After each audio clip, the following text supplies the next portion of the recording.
Hello and welcome to the School of Leadership and Theology podcast. This is our first conversation that we're going to be having, the beginning of a series of monthly conversations about all things apprenticeship of Jesus. How do we become apprentices of Jesus? How do we become better apprentices of Jesus in a crazy 21st century? My name is Matt. This is Quinton. How's it, everybody? Lovely to be part of this conversation. Yeah, we're excited about this. So we're filming this in a coffee shop, and we want this to be just a normal conversation between friends in a coffee shop. So there's going to be a little bit of noise behind the camera. Guys are making coffee, serving coffee. There are a couple of customers here today as well, but that's not the point. The point is a normal conversation between friends, a couple of microphones, some lights. So let's get going. So this is our first episode. We thought it would be a cool idea to talk about our origin story, where we came from, how we came about as the School of Leadership and Theology. And Quinton is the perfect person. He's one of the co-founders of the School of Leadership. And before we get to our origin story with regards to School of Leadership and Theology, I thought it would be a cool idea to get to know our resident theologian a bit more. So, Quinton, why don't you tell us a little bit about yourself, where you live, and then we're going to get into the nitty-gritty of your childhood.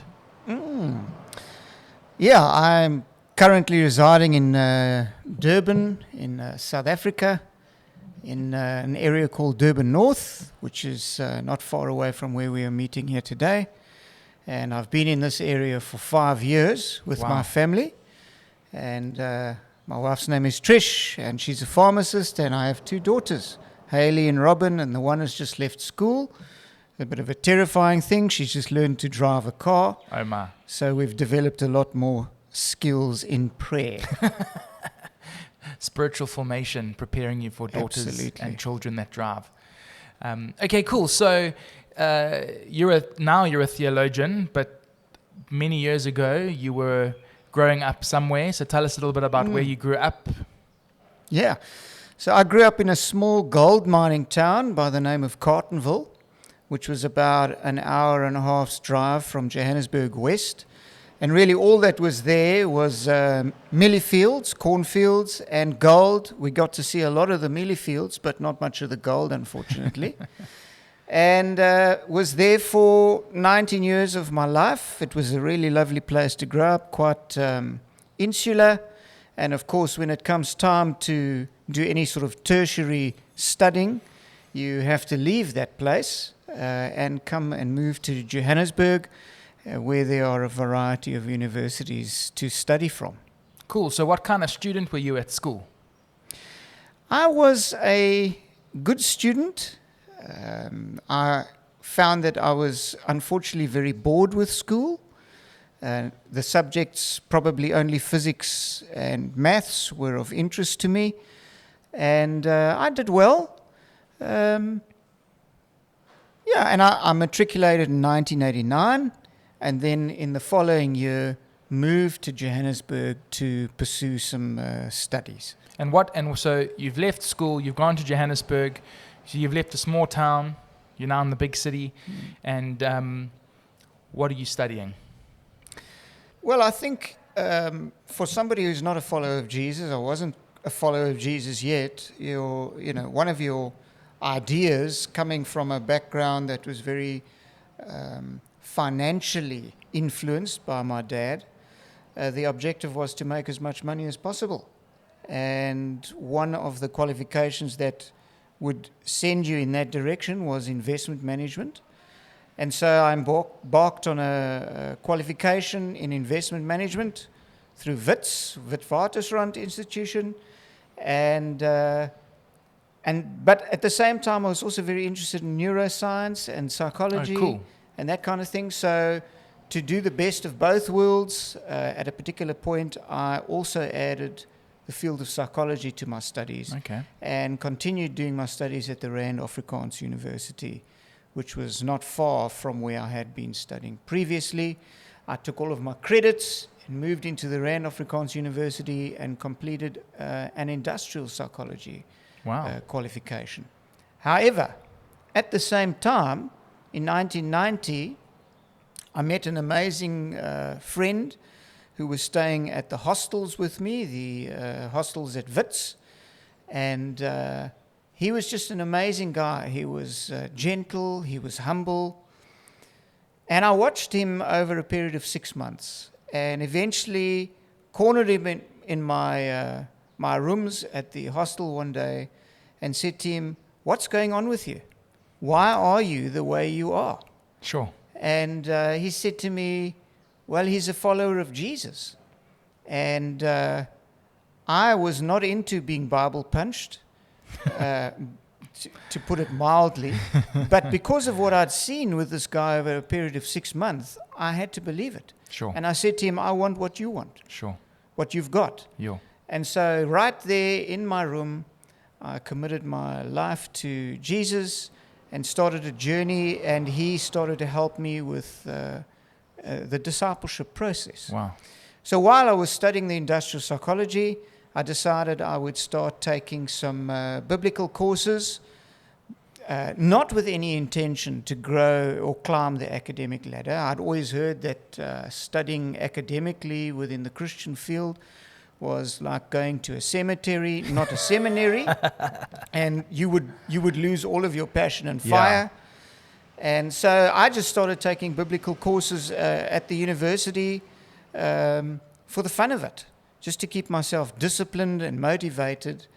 And embarked on this journey while I was doing the other studies, and was fascinated by the whole thing, and come to the end of the qualification in industrial psychology, and then I had to make a decision.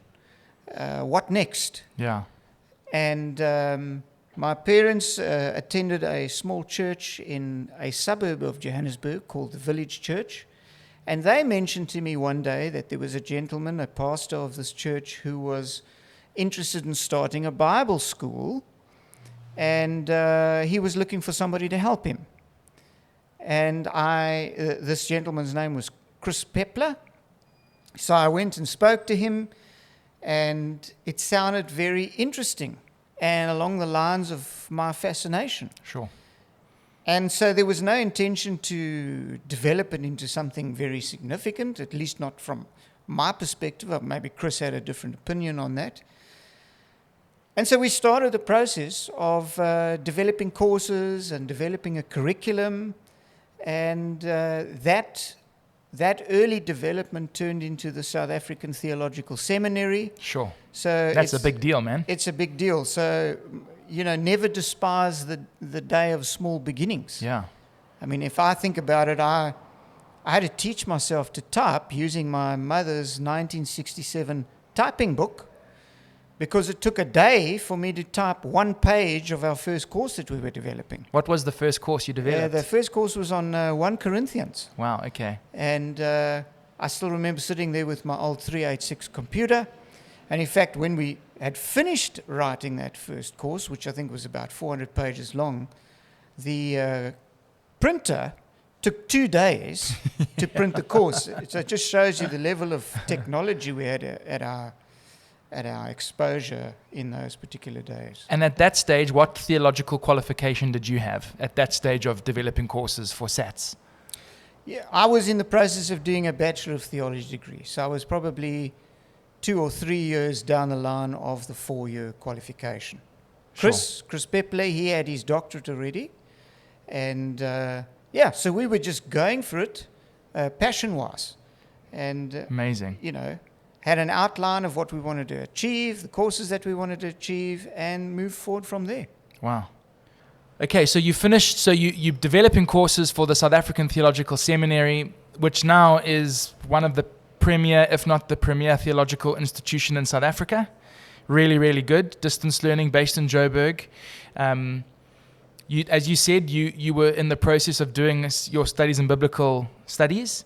So just talk us through your journey into the world of theology and academics, and where you ended up now with regards to your qualifications. I think it's really cool to find out. I never really had a plan of action. As I said previously, the goal was not to climb the academic ladder. But when I started helping Chris develop the South African Theological Seminary with other people, we added people as we were going along. I started to become more interested in finishing a Bachelor of Theology degree. It was a 4-year Bachelor of Theology degree. And it was just a case of let's do the next thing that's required for assisting the South African Theological Seminary. Sure. So where did you end up? So what is your qualification? So that process led you to what you have now, eh? I've got a Doctor of Theology degree.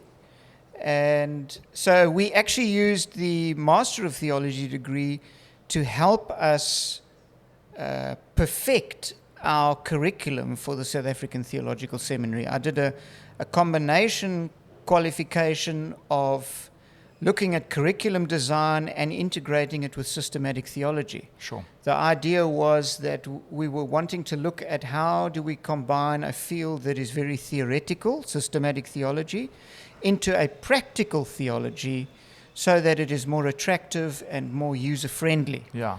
And then integrating that into the curriculum. So Wow. the master's degree in theology was focused on that particular area. Sure. And then at about the 7-year mark, I left the South African Theological Seminary, just had a sense that I needed to do something new. I joined a gentleman by the name of Bruce Wilkinson, who was wanting to... Who's another very clever human being. Yeah, Bruce Wilkinson from Walk Through the Bible. Yeah. He'd moved to South Africa, and he was looking for somebody to be his assistant writer and researcher into those fields. And so started the process of assisting him with research for his books. For example, I remember we did research on one of his books called The Dream Giver. And then, of course, Bruce also began to focus very much on poverty alleviation through developing food feeding schemes and food development or food growth schemes. Sure. So it was quite an irony for me because I couldn't stand eating vegetables. And here I started to, in amongst my theological and biblical studies, research how to grow vegetables in really difficult, poor countries. Sure. Botswana, Swaziland, and of course South Africa. And so we, funny enough, the doctorate degree integrated a whole lot of that research into developing an understanding of God's heart for the poor. Sure. Sort of a biblical, theological understanding of God's heart for the poor. And so again, the doctorate was not something intended, but became a means to an end, where we were helping fine-tune a process of developing effective methods of instructing people in how to grow crops in areas that were really struggling. Sure. All right, so you're working with Bruce Wilkinson. Tell us a bit about the church that you're a part of. When did you start going to church, and how did that kind of formulate your next move? Well, when I was studying, and shortly after choosing to follow Jesus, I was introduced to a church by the name of the Vineyard Christian Fellowship in Bryanston in Johannesburg. Okay. It was currently being pastored by Costa Mitchell at the time. And it was very different to what I had experienced in the past, which was denominational churches. My parents had been part of the Methodist Church in Carletonville. And it was there where I started to realize that there is something called the power of God. And where you could pray for people, that people put hands on one another, and that people could actually be healed of things. Yeah. So for me, it was astonishing. Sure. What I was seeing. I knew absolutely nothing at the time, but it was exciting. And just getting to, I think my favorite books of the Bible at that time were Daniel and Revelations, because they were full of all the cool visions and weird things. And so, yeah, so that's how it all started, my Christian journey. And Sure. then about 4 years down the line from that, I met Chris Peppler, and that's when we started developing the Bible school, which became the South African Theological Seminary. Sure. That's amazing. So you're living in Joburg. You're part of a local church in Joburg. Let's now kind of fast forward a bit into the journey. you're now involved in the vineyard, and you're helping out with kind of vineyard theological stuff as well. So just tell us a little bit about Vineyard Institute, your involvement in that, and the kind of shift that happened that brought you to Durban. The Vineyard Institute was an umbrella institution that represented a lot of different countries for the vineyard movement worldwide. And I worked there with a number of other people, developing courses, and it was online training. We started it in, I think, about 2012, 2013, and was part of that from about 2013 with a colleague of mine, Derek Morphew. Yes, we probably all know Derek well. Yes, and was part of that until 2019, January 2019, and there was a decision to shift away in the Vineyard Institute from formal education and training, which meant that they didn't really need academics anymore, and so Derek and I obviously left Vineyard Institute. However, South Africa's vineyards have always been quite favorable towards academic formal education training, so the suggestion was made, well, why don't we start something of our own? Yeah. And so that's where the School of Leadership and Theology came to the fore, and we started to develop it. At that particular point, we called it School of Leadership. Yeah. And of course, that changed where we added theology to it as well. So this is where it gets interesting, because before we get into the origin story, I think you've used it in quite a few talks and even in courses or Zoom tutorials that you've had with students. Your passion for theological training, you've got a painting. Why don't you just tell us a bit about the painting and the word that comes from, the prophetic word that comes from, that you had, really starts to set the scene as God is starting to shift you and your family strategically, basically down to Durban, without any spoiler alerts. But so tell us about that.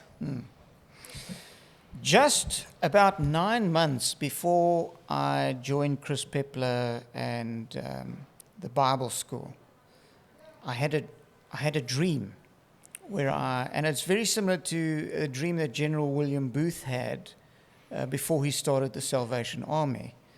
And in the dream, I saw myself standing on a pier going out into the sea. And there were millions of people in the sea. And it was an extremely stormy night, lightning, thunder, and the waves were enormous. And anyway, to cut a long story short, it was a frightening dream where people were screaming and crying out for help, and no one was helping them. And for years, I thought that those people in that sea were unbelievers. But lo and behold, it was a mixed mash of believers and unbelievers. Sure. But believers who'd never ever gone any further in their discipleship and grasping the concept of, you're not once saved, always saved, been there, got the t-shirt, say your sinner's prayer and then wait to go to heaven. Yeah. It's a process, an apprenticeship process of learning to follow Jesus more closely. Yeah. And so that became one of the drivers in my life. Sure. All these people in the sea that are struggling, what can we do about it? Yeah.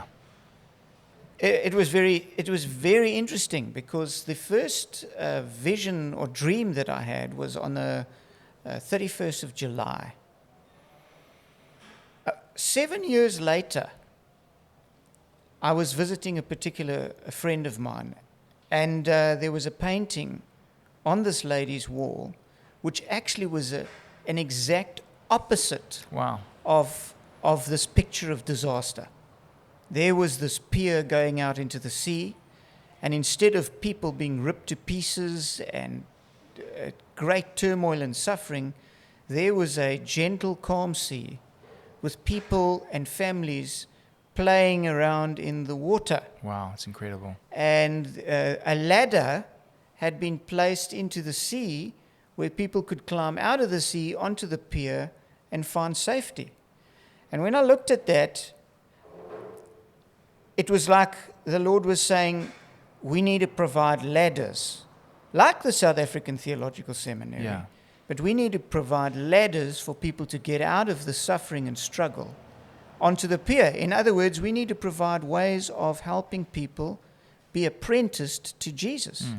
Now, the most bizarre thing about it was that second painting that I saw on that lady's wall was exactly 7 years later to the day. Sure.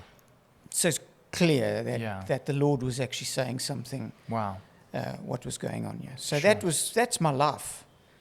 That's what I set out to do, was to find ways of helping people to follow Jesus more closely and to realize what Jesus' promises are to those that are living now, not just after they die.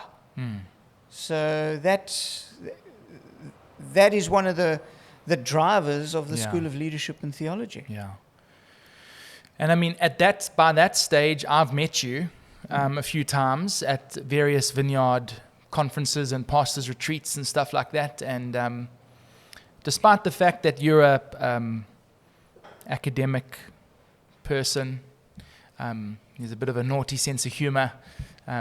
So we had lots of fun, lots of laughs and stuff like that. And kind of, I don't know how to really say it, but just kind of built a rapport from distance. You know, a long distance kind of friendship would pick up where we left off. And I can't remember the year it was. I think it was 2017, I think. Which is, you still at VI at this stage. Correct, yes. Still in Johannesburg at this stage. And I'm walking down, so no one knows the story, by the way. I'm walking on the beach at Reet River, which is the place where we have an annual pastors retreat for vineyard pastors in South Africa. I'm busy walking, and there I find myself talking with a good friend of mine, and we're going, you know what, let's be naughty for a moment. There are all these incredible people, all these amazing men and women of God, pastors, they've been in the trenches for years. If we could choose anybody, if we could, almost like a football transfer window, if we could ask for a transfer, who would we kind of want to come and join our team in Durban? And we both said, okay, cool. On the count of three, we're both going to say the name. And we both said Quinton at the same time. And we both giggled at that little bit of humor and thought, you know what, Lord, if you're speaking in this really strange moment of two friends having a little bit of fun, we just asked that you'd send Quinton to Durban. Little did we know, it wasn't long before you ended up in Durban. But in that time, you also had a strange encounter with somebody who had a word for you, which I think is, for me, is probably the most bizarre God-speaking moment in this whole origin story of how we ended up here. Why don't you tell us a bit more about that moment? Yeah, I had heard about a very prophetic lady who was often used mightily by the Lord to bring healing to people. And I had a neck injury, 2 neck surgeries, and this thing continued to give me trouble. So I thought, well, let me go to this lady and see if, the Lord uses her to bring healing to me. And while I was there with her, she looked at me and she said to me, and she didn't know my background, and she said, I see you starting a Bible school, and I see you on lots of TV programs and what we're doing here, Yes. on camera and that kind of thing. And I was working for the Vineyard Institute at the time, and so when she said this, I thought, oh, no, this lady's obviously a little bit off the mark here, because I already was working for something, and I had absolutely no intention of us starting something separate from that. And went home, wrote it down in my journal, as I write all strange things down in my journal, because you never know what might happen in life. A number of events took place, and we decided, my wife and I, that we were really tired of this staying in this huge city. and the traffic that we had to go through every day and everything like this. I mean, we'd been there for about 30 years. Yeah. And we thought, oh, no, we would really like to be at the sea. And so we looked at the different options, and Durban became our first choice. And so in February of 2018, we moved to Durban, and we moved close by the Vineyard Church in Durban so that we could be part of the Vineyard Church in Durban and close to the sea so that we could go regularly and everything like that. And later on, in 2019, when Vineyard Institute changed its focus, we started a new Bible school. It's crazy. And then I suddenly remembered what this lady had said. And so it was a real strong confirmation Amazing. of something that I'd actually thought originally was this lady missing the mark. Crazy. And I mean, I remember those moments. You've moved down to Durban with your family. You find yourself now in a situation where your work situation has changed. And I remember we were having some conversations and figuring out what could be done in the context of equipping and training vineyard pastors in South Africa. And I remember just sitting across from you and saying, hey, why don't we film these things? I can put a website together. There's a thing called a learning management system that exists. I'm sure we can make a plan. And we really just, out of those little conversations, we're like, let's just do something. Jumped into the deep end big time. And in January 2020, just before a pandemic kind of hit our shores hectically, we started this online training school. At that stage was the School of Leadership, which is now a School of Leadership and Theology. And we haven't really looked back. And I think it's such a rad story because God spoke to you through all these dreams and this lady, a cheeky prayer that honestly we didn't think, to be very honest, that God would take seriously. And here we are. And so we find ourselves now with over 100 students on a monthly basis. We are got crazy stories of students all over the world at this stage. So why don't you just kind of fill us in? What's been this new stage of life, this new phase of School of Leadership and Theology? What's been the thing that you've loved the most about where we are right now? And here we are recording our first video conversational podcast that we're going to be doing on a monthly basis. So this thing is growing on many levels. What's been the thing that keeps you going in this new era? Well, I think it's two things. Number one is that you know that you are where God wants you to be. Without a doubt. I can see the blessings that come on a regular basis in that area, in just all areas of your life.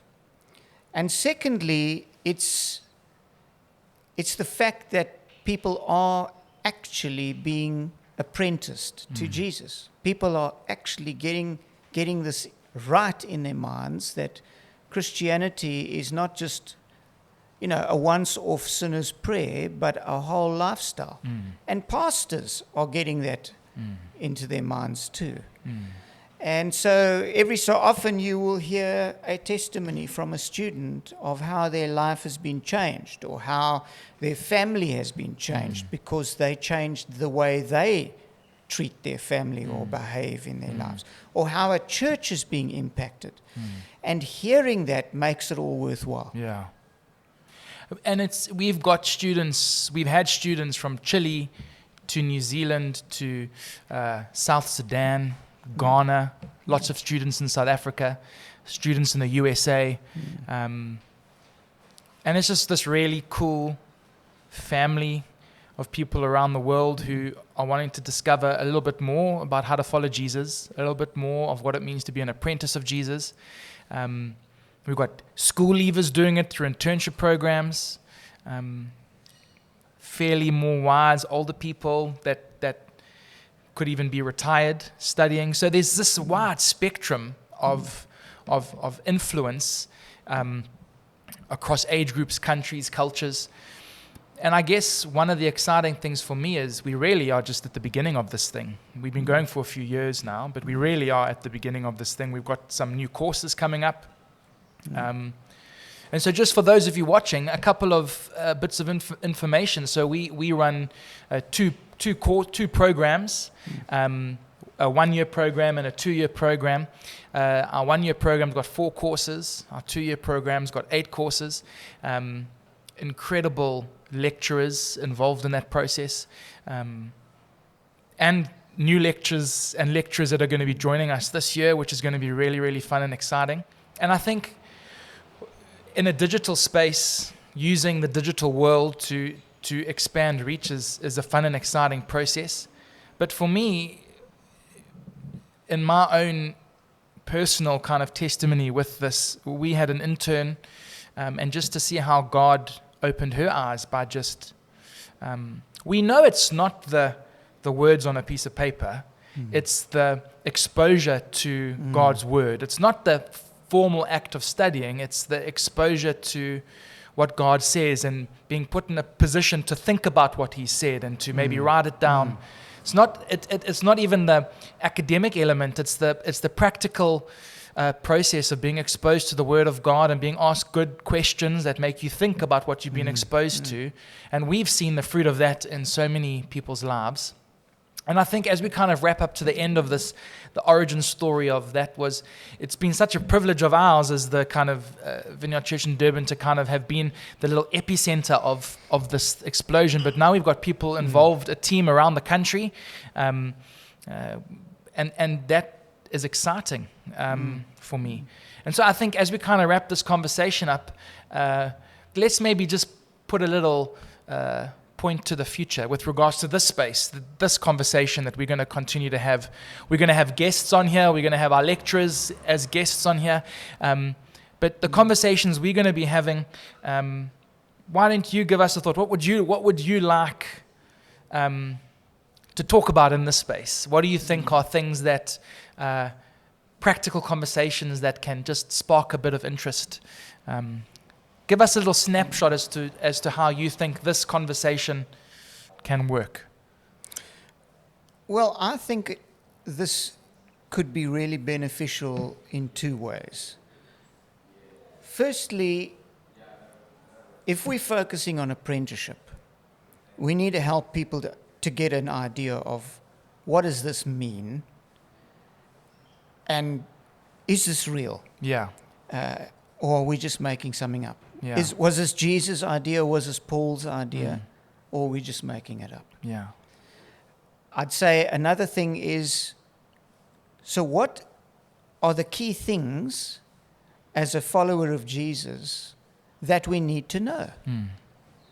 What are the theological and biblical areas that we really need to know to begin to live according to the values, priorities, and practices of Jesus? Because they're very different from those espoused by the world. And I don't care where you live, in whatever community, they are generally very different. Yeah, absolutely. And so as an apprentice of Jesus, you're saying, I'm nailing my colors to the mast of Jesus. Jesus has a certain value set, certain priorities. We need to learn what that is. Yeah. The third thing, I know I said 2 in the beginning, but there's a third thing, and that is, how does our learning theologically and biblically apply to the events that are taking place in our lives? Yeah. At the end of the day, this whole thing is about doing, not just knowing. Yeah. You know, you don't buy a car and study the car manual and never drive the car. Yeah. So, you know, there are a lot of people who are theologically or biblically astute, but they don't drive the car. That's the key. It's all about doing. And doing is within a society, within your community. Yeah. So how do we do it in our communities? How do we be lights? How do we reflect the love of God? Yeah. in our community. Yeah. So that's what I think we should cover. That's great, and that's a great space for us to end today. I think this has been awesome. You now know a little bit more about where we've come from. A whole bunch of what looked like accidents was God orchestrating something really exciting. We are very passionate about helping people become apprentices of Jesus. We're very passionate about helping you understand that the things that we learn can be very applicable in the lives that we live. And so what I'd like to do is I'd like to invite you. You can subscribe to this channel. You can like this video. You can click the little bell thingy that you're notified as to when we next launch a video, which is going to be next month.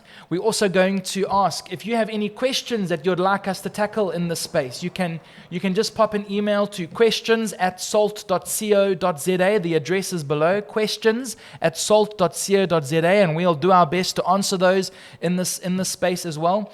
And then to encourage you, why don't you share this? We're going to be tackling really exciting subjects.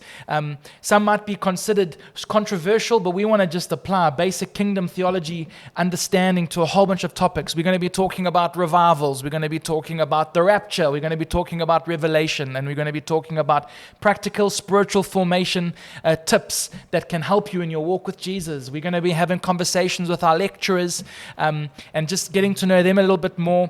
We're really excited. This space is all about discovering a little bit more about how to be a better apprentice of Jesus on a daily basis. And that's what we want to help you with. So we'll see you next time. Thank you for joining us, Quinton. You're going to be our guest next time again. And we'll see you in the comments. Thanks for joining us. Thank you very much.